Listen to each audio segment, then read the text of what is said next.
get knocked out in the first round, get knocked out in the second round. In order to be a Super Bowl contender, Russell Wilson needs help on the offensive side of the ball. Now, don't get me wrong. The Seattle Seahawks have the worst defensive line probably in the country right now, and maybe the worst offensive line in the entire NFL behind a few other teams. But they're up there for worst on the line side of the ball. Offensively, they just have too many gaps, especially at left tackle and right guard. Defensive side of the ball, they literally have nobody worth even naming on this show that can even, they can't stop any run. Every runner is going to be able to get 6 to 7 yards on this Seattle defensive line. They won't be able to throw on them. No. But they will for sure be able to run all over them. So what I'm saying is I'm not saying that the Seattle Seahawks are now our Super Bowl contenders, or I'm not saying any of these teams would be immediate Super Bowl contenders with Leonard Fournette.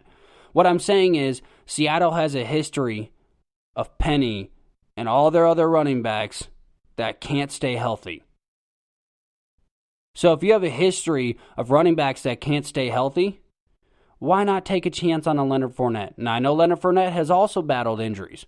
But here's the deal. Leonard Fournette had a very successful year last year. He stayed healthy the whole year, rushed for over 1,600 yards. Why not go get Leonard Fournette? That would assure that Russell Wilson at least has another running back in his arsenal.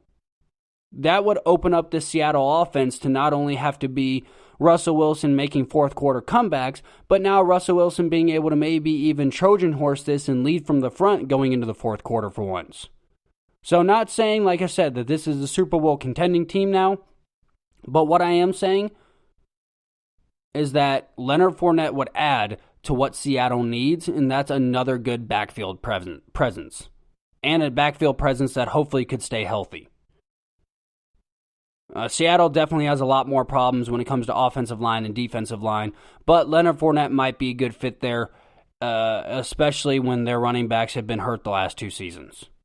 Well, there you have it, my top destinations for running back Leonard Fournette. Let me know what you think in the comments below. Let me know in my DMs. Where do you think Leonard Fournette fits best in this upcoming NFL season? Another notable free agent that just got signed, cornerback/safety, according to him, Logan Ryan has been picked up by the New York Giants. This is a great pickup for the Giants. Logan Ryan will be a great presence for the younger guys on the defensive side of the ball. He also is a star in this league, especially the way he played with Tennessee. There's no way I can't say Logan Ryan is not a star at the cornerback position. Now, I'm not saying that he is a superstar by any means, but the way he has played in Nashville, the way he especially played last year, he was our best defensive player by a landslide. Logan Ryan's a star. New York needs help on defense. That is 100% clear. So I've just got a suggestion for you New York Giants fans. Why not go out and get Jadeveon Clowney now? Hell, if you're just going to go ahead and grab Logan Ryan, go grab Jadeveon Clowney. You've got the money. You've got the cap space. Jadeveon Clowney is a big name. New York Giants fans appreciate and they thrive on the big names. It's kind of like the New York Knicks. When Carmelo was there, it was Knicks basketball, Carmelo. New York loves big names. So why not go get Jadeveon Clowney on top of this? Just a suggestion for you. But congratulations from all of us here in Nashville, from all of us here as Titans fans. We wish Logan Ryan nothing but the best. What you did for us last year was remarkable. We miss you. I miss you. I wish you would still be on this team. But the Titans apparently decided to move forward in a different direction, rock with some of our younger talent. But good luck, Logan Ryan, and congrats on your signing for the New York Giants. Well, there is your NFL talk. Now I want to go to something I'm very excited to talk about. The XFL was bought out by Dwayne "The Rock" Johnson, and I have a few reasons why the XFL will succeed under Dwayne "The Rock" Johnson.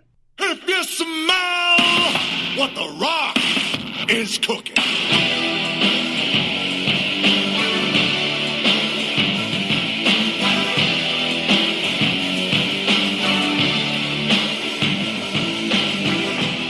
So on April 13th, the XFL filed for bankruptcy, only to be finally bought out by Dwayne "The Rock" Johnson and his investment group. So here's what I'm going to say about Dwayne "The Rock" Johnson.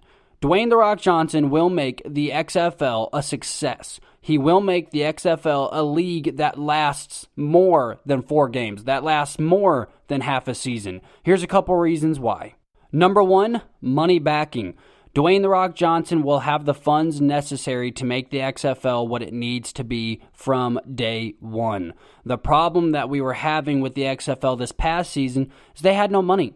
After getting the stadiums rented out, after getting the uniforms in, after getting these players paid, they had no money to pour in to really make this what it had to be. Getting the announcers, getting everything the way they needed to be, they had no money to put in. So number 1, money backing. Dwayne "The Rock" Johnson has the funds. He has a deep pocketbook. He has an array of investors,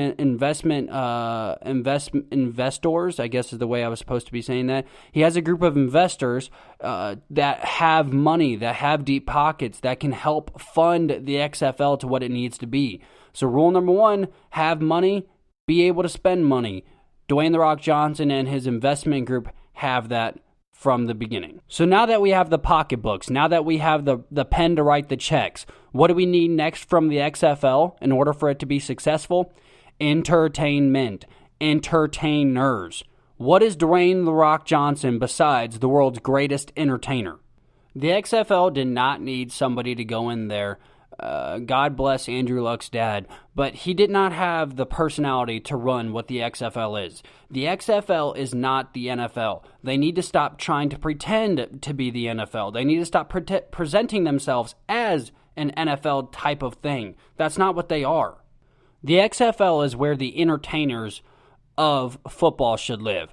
The XFL is where we should have the crazy celebrations. The XFL is where we should have the crazy colors on the uniforms, where the players should be allowed to wear whatever socks they want, whatever shoes they want, where the players should have freedom to be entertainers, where we should have epic halftime shows by different performers, where we should have funny celebrity commentators that go along in the booths with people that actually know what's going on. You do want this to be serious, but at the same time, stop taking yourself so serious and pretending to be the NFL, because you're not.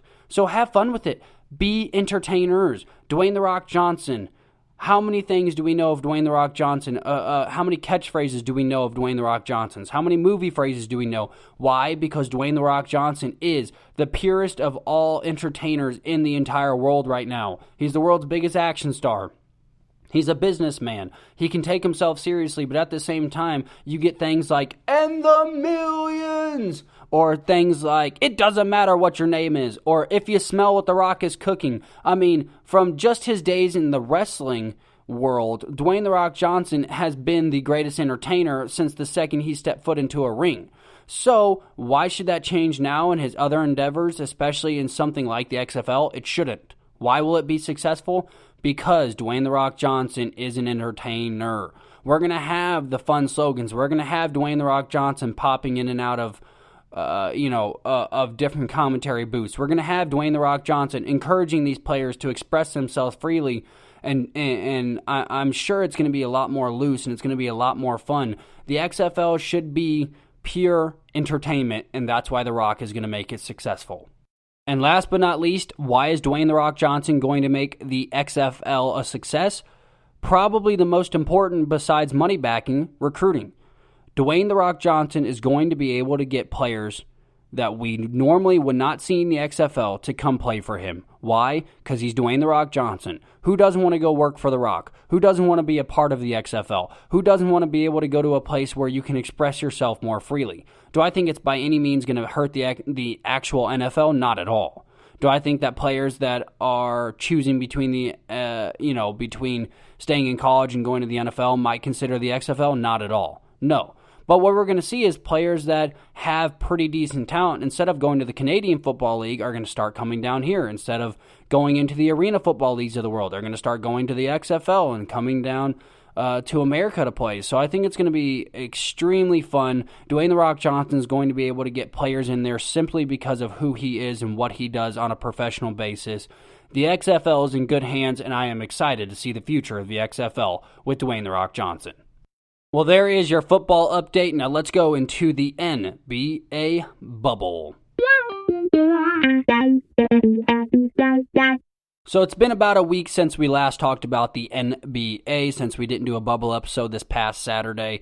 So let's kind of update you on things that have been going on. The Portland Trail Blazers finally came back down to earth. They lost to the Los Angeles Lakers in 5. It is on my Instagram, so that is a check mark for me. I cannot make this up. Lakers in 5. I told you it was going to happen. Of course it happened. The Los Angeles Clippers take it in 6. Congratulations to the Los Angeles Clippers on moving past a beat-up Dallas Mavericks team, and you only had to punch Luka Doncic once in the face, step on his hurt ankle once, and get Kristaps Porzingis ejected in the first game, and him to tear his meniscus in order for you to win that series. So congratulations, Clippers. You are in some major trouble, just saying. The Miami Heat are on fire right now, no pun intended. They are undefeated in the bubble. They are the new Suns, except they are the Suns of the actual NBA playoffs, not the NBA regular season. The Toronto Raptors dropped Game 1 against the Boston Celtics yesterday. The Boston Celtics rolled past them with ease. The Houston Rockets played Game 7. Chris Paul came up huge in yesterday's game with a step-back 3 to put it away, gave James Harden the stare-down of a lifetime. And finally, Jamal Murray loses his actual mind, dropping 50 in less than 3 games to force a Game 7 tonight against the Jazz. I know a whole lot has happened. That's a quick little update for you. Now let's break it down into some more specific discussions here. First and foremost, the Los Angeles Lakers look good. They do. They were sharp. Caldwell Pope has finally come along and started scoring. Anthony Davis goes for 40 in his last game. LeBron James goes for a 30-point triple-double. Their bench seems to slowly come around now, even though it's been like pulling teeth for that to happen. Caldwell Pope has really been taking the charge. Alex Caruso has played very well. Even though they have not got a whole lot of production out of Kyle Kuzma, I think they're in a good spot. Danny Green starting to knock down some shots. We've seen J.R. Smith more in the rotation. He's starting to get used to being able to play basketball again after 2 years. So we're going to start seeing a more disciplined, not only Lakers bench, but a more disciplined starting 5 for the Los Angeles Lakers. They seem to be playing kind of sporadic earlier, and not only in the bubble, but earlier in the series against the Portland Trail Blazers. You can't win strictly on talent, so they've finally locked in. It started on the defensive side of the ball. They sent the Portland Trail Blazers packing. I know Damian Lillard was hurt, so of course we never wish injury upon any player, but it was as predicted. LeBron James was unguardable in that series. Anthony Davis really has stepped up in big ways. The Los Angeles Lakers are going to be a threat for this NBA title, and they're starting to show it finally. Now let's move on to the Clippers series, because this is probably the most interesting one out of all of them. Game 1, Mavericks lead. Kristaps Porzingis gets ejected over some bullcrap. Clippers come back and win. Luka Doncic made a statement that he is a top 10 player in this league, definitely throughout these playoffs. They were ridiculed by too many injuries. Luka hurt his ankle, wasn't as explosive in Game 3. Morris is an actual scumbag and needs to be suspended. We'll talk about that in just a second. But all in all, it was honestly Kawhi Leonard that kept this thing steady. Paul George was up and down, had one good game, had 3 horrible games, and then wants to come out and ridicule everybody else on Twitter. If it wasn't for Paul George averaging 33, 10, and 5, there's no way that they win this series. Luka was unguardable in this series. The Dallas Mavericks went out swinging hard. They simply just did not have enough firepower without Porzingis to put this thing away. The Clippers are in trouble. Took them 6 games to finally get past these Dallas Mavericks without a Kristaps Porzingis. And in Game 6, if it wasn't for Hardaway not being able to make a single shot, they might have been down and pushed this thing to a Game 7, and that's a sticky situation that the Clippers cannot afford to be in. The inconsistencies from the Los Angeles Clippers is what worries me. You have Kawhi Leonard, who has been consistent, but you have Paul George, inconsistent. Patrick Beverley, consistently hurt. Lou Williams, one good game, one bad game. They just have too much inconsistency across the board. I'm worried if they have to play the Denver Nuggets. I'm not worried if they play the Utah Jazz. Right now, the reason the Utah Jazz and the Denver Nuggets is such a close series is because they both play the same type of basketball. They both have the same type of guys in Donovan Mitchell and Jamal Murray. So the problem is it's basically like scrimmaging against yourselves It's hard to play defense when you're keying on the same players. Nikola Jokic, they clearly came out and made a statement saying, we are going to take you out of the game, therefore leaving Jamal Murray to absolutely lose his mind and force